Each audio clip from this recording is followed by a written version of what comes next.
Hi, this is Jeff Curto, and welcome to episode number 137 of Camera Position, the podcast about the creative side of photography.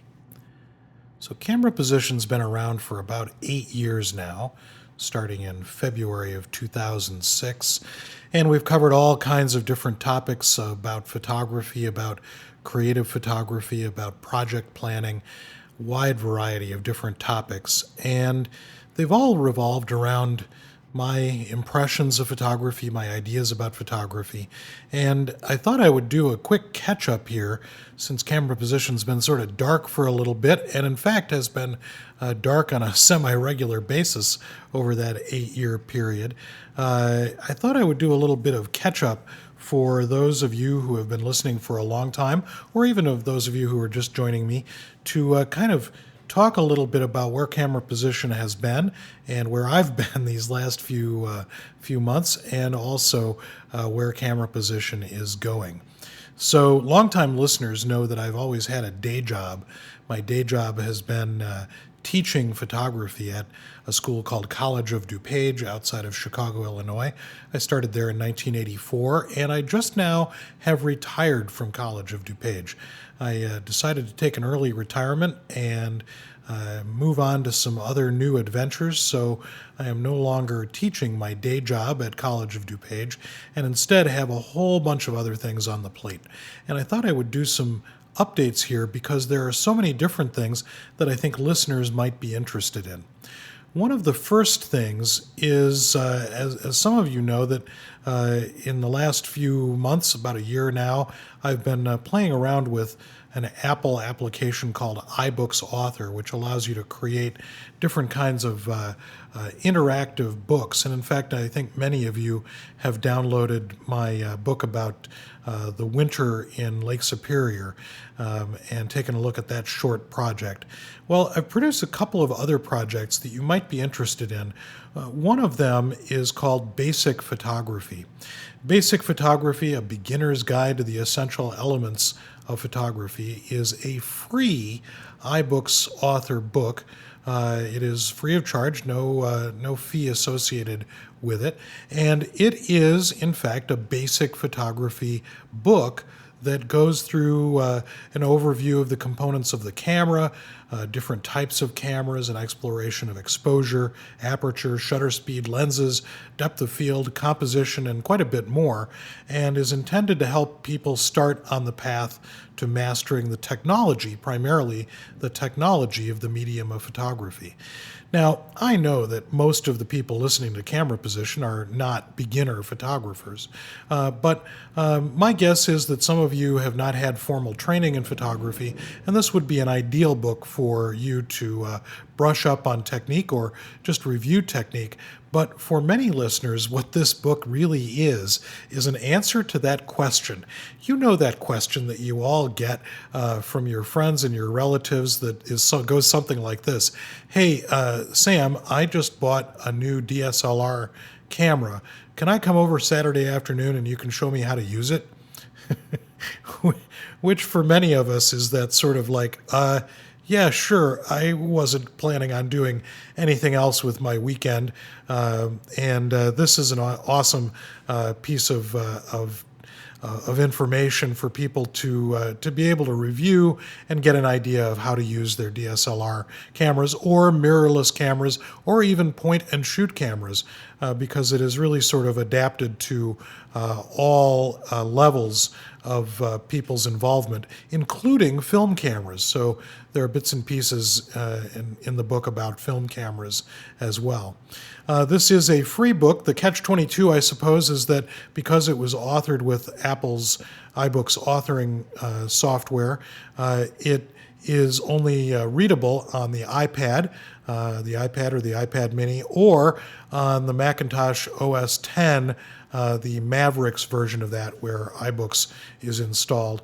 And you're certainly more than welcome to take a look at it. And if you like it, I would love if you left a review in the iBooks store, because there is a tremendous amount of mojo that you get from having a review, and it positions the book a little bit higher in the bookstore. And I'd love to get this out to as many people as can possibly use it, because I think it's a pretty nice text, taking into account all of the things I've learned in more than 30 years of teaching photography.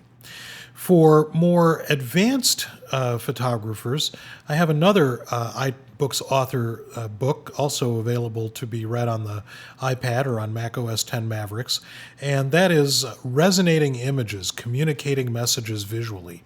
Now, this is a project that came about because of something that happened to me or for me in the last year. I was named an Apple Distinguished Educator. There are only about 2,000 of us in the world, which is pretty amazing, and Apple selected me out of a big group of applicants to be one of their Apple Distinguished Educators, and I'm very proud of that fact. And the Apple Distinguished Educator pool over the last year, we produced a number of volumes of iBooks, books that are free of charge, that are predominantly aimed at the education market, but Resonating Images, Communicating Messages Visually, is a book about introducing people to the visual concepts of gestalt psychology, helping them see the cognitive reasons that some images resonate with us and others don't. And the book uses graphic and photographic visual examples and shows how to go beyond making images that are just visually pleasing, and examines how images can communicate messages to viewers. So that's something else that is available, much shorter than the basic photography book, but I would encourage you to take a look at that. And again, if you like it, leave a review on the iBooks store for me, please, just because it helps get it in front of a bunch more people. A couple of interesting free resources for you that I think might be of use to you. So take a look at those, and I'll leave links in both the Camera Position app and also on cameraposition.com. But you can find them in the iBooks store simply by searching on my name, Jeff Curto, and you'll find those, and the Winter in Lake Superior book as well. So another piece of this update, and golly, there's a lot going on here. Another piece is that I know that many of you have known that for the last 5 years or so, I have been leading photography workshops in Italy, a country that I love so deeply and enjoy so much. And so my 2014 workshops are scheduled to kick off in August, and I have 2 of them, and they're both full and have been for quite some time.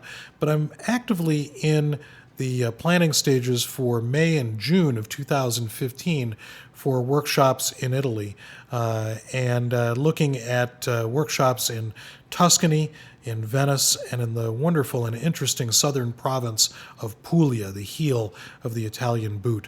So I will leave some information again on the blog about those workshops.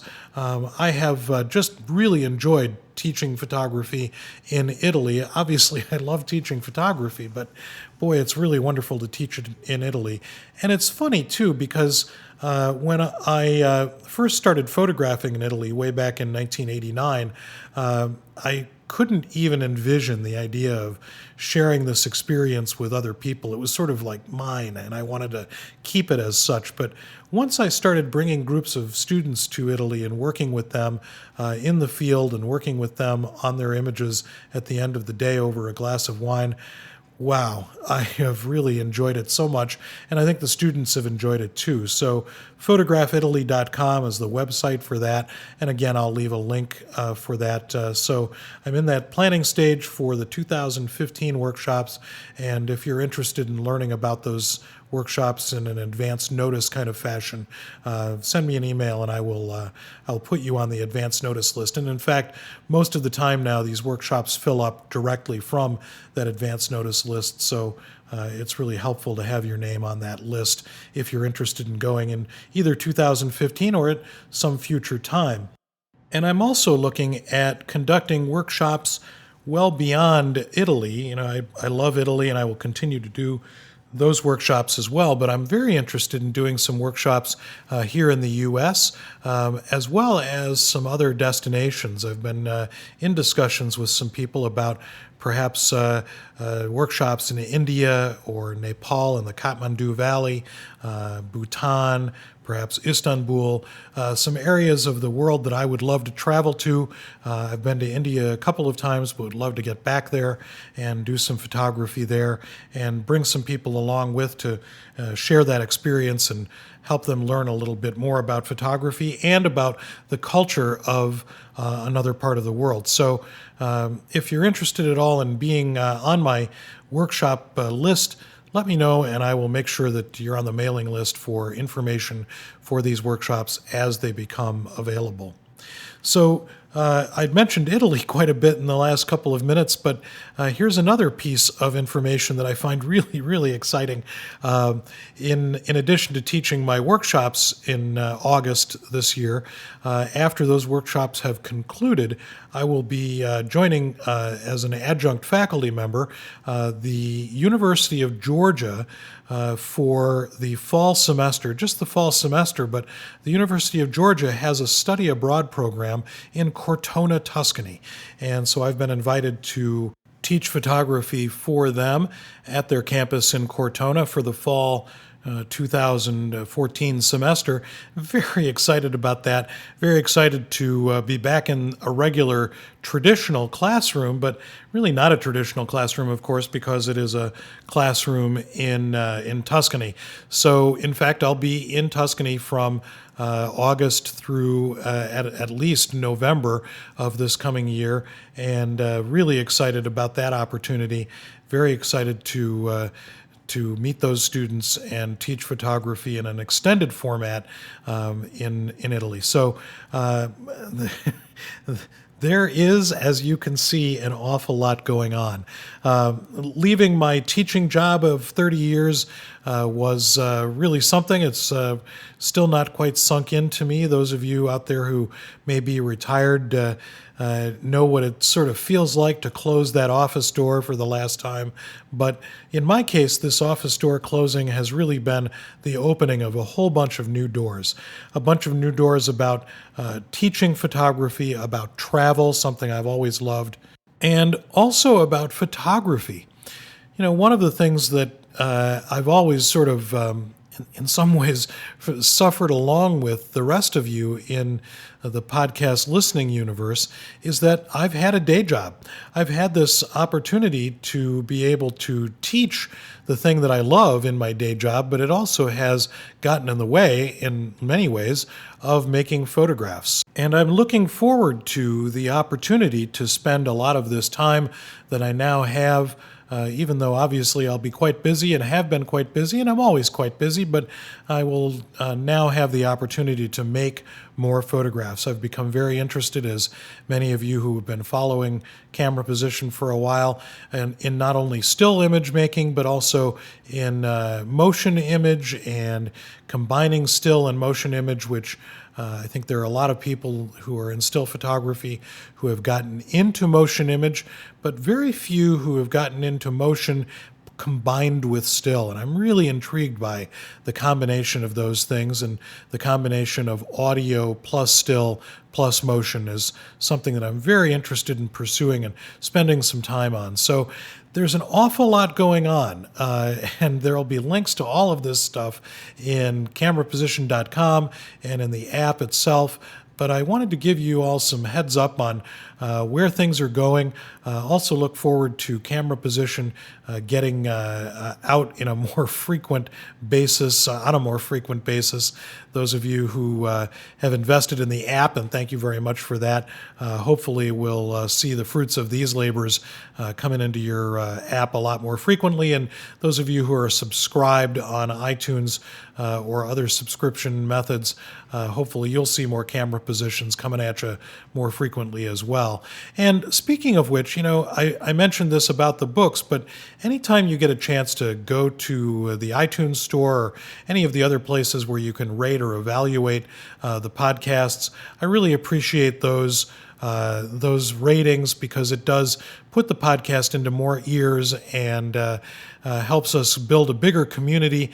And in the last Camera Position podcast, I talked a little bit about the importance of this community and how important it's been to me and how important I think it can be to you in terms of using the community that you have of photographers and like-minded people. So, and in addition to Camera Position, obviously I still have the History of Photography podcast, and while I won't be teaching History of Photography anymore at College of DuPage, I have some big plans for the History of Photography podcast in terms of continuing it, but also expanding on what the History of Photography podcast might mean. As you can see, there is an awful lot going on in my world. I'm very excited to be making more photographs, sharing my interest in photography with as many people as I can, and helping the rest of the world enjoy photography in the way that I always have. So thanks for listening, and thanks for keeping on listening, and we'll see you on the next episode of Camera Position, the podcast about the creative side of photography.